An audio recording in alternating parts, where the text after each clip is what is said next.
আর যদি আপনাকে কেউ হিংসা করে, ঈর্ষা করে, মানে ঈর্ষা না, হিংসা করে এবং আপনার দিকে বদনজর দেয়, হ্যাঁ, আপনার ক্ষতি চায়, আপনার সাথে কুফরি করে ইত্যাদি, তাবিজ কবজ করে, তখন আপনারও ক্ষতি হতে পারে। চোখ লাগলে, বদনজর হলে, তাবিজ কবজ, আপনার ক্ষতি হতে পারে।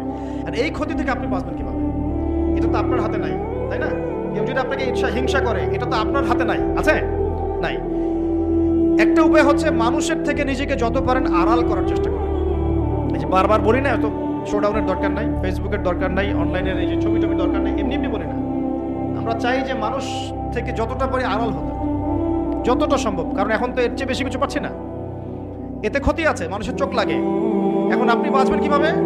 প্রতিদিন সূরা ফালাক, সূরা নাস, ইখলাস সকাল সন্ধ্যা 3 বেলা করে, সকাল সন্ধ্যা 3 বার করে সূরা ফালাক, সূরা নাস, সূরা ইখলাস, প্রত্যেক নামাজের পর আয়াতুল কুরসি, ঘুমানোর আগে আয়াতুল কুরসি, সূরা বাকারার শেষের আয়াত, সূরা মুলক। এই যে কোরআনিক চিকিৎসাগুলো আপনি যদি গ্রহণ করেন, ইনশাআল্লাহ তাআলা আপনি চোখ লাগা থেকে বাঁচবেন, ইনশাআল্লাহ। ইনশাআল্লাহ আপনি বদনজর থেকে বাঁচবেন, হিংসার কুপ্রভাব থেকে বাঁচবেন, ইনশাআল্লাহ।